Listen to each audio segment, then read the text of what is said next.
আমি আরেকটি মরমী সঙ্গীত পরিবেশন করছি। কত জানাজার পড়েছি নামাজ, দিয়েছি কত দাফন। এবং এইটা হচ্ছে সত্য একটা কথা। পৃথিবীর সব থেকে বাস্তব সত্য কথা হচ্ছে আমাদের প্রত্যেকেরই মৃত্যুবরণ করতে হবে, তাই না? এই জায়গা থেকে আসলে আমাদের কারোই ছাড় পাওয়ার কোনো সুযোগ নাই। এই ব্যাপারটাকে যদি আমরা প্রতিদিন একটা টাইম একটু রিমেম্বার করি, একটু স্মরণ করি, তাহলেই কিন্তু আমাদের কাছ থেকে পাপের কাজগুলো দূরে চলে যাবে, পুণ্যের কাজগুলো আমরা একটু একটু করে শুরু করতে পারবো, ঠিক কিনা? তো এই ব্যাপারটা আমরা সবাই মাথায় রাখবো যে মৃত্যু যে কোনো মুহূর্তে, যে কোনো মুহূর্তে, যে কোনো সময় আপনার সামনে এসে হাজির হতে পারে, তাই না? সুতরাং আমরা যারা বিশেষ করে ইয়াং, যারা একটু রক্ত টকবকে কোনো কিছুকে কেয়ার করি না, তারা একটু বেশি বেশি সতর্ক হওয়া দরকার। রাজি আছেন ইনশাআল্লাহ? ইনশাআল্লাহ। কত জানাজার পড়েছিলাম,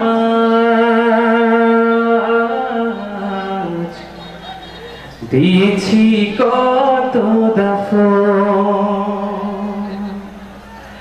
কত জানাজার পড়েছিলাম, দিয়েছি কত দাফন। কোথায় যেন আছে আমার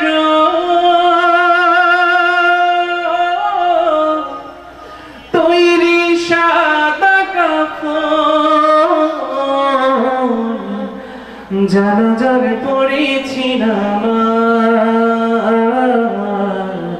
দিয়েছি কত দাফন। কত জানাজার পড়েছিলাম, দিয়েছি কত দাফন। আমার তরি বাঁধা আছে কোন শেখেয়া ঘাটে,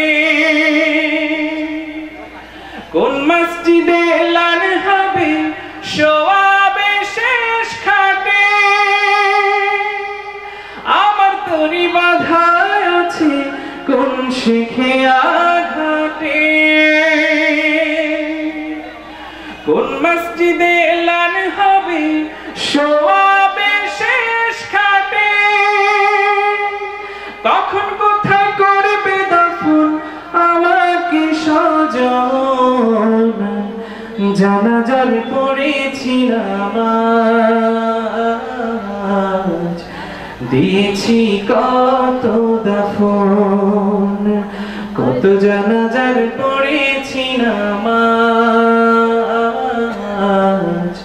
দিয়েছি কত দাফন।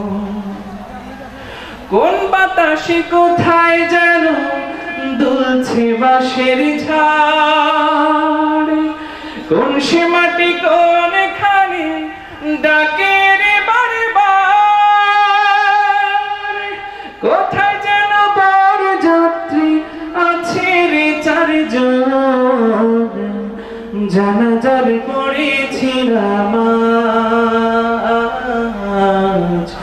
দিয়েছি কত দাফন।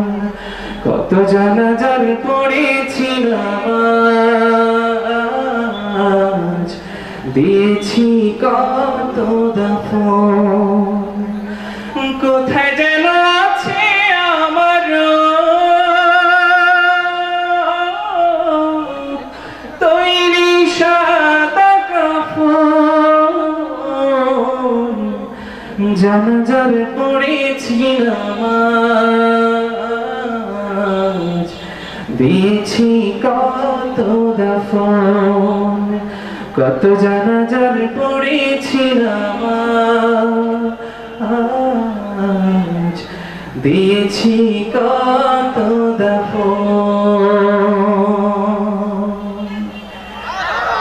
এখন মাহফিলের ধারাবাহিক যে কার্যক্রম সেটা কন্টিনিউ হবে।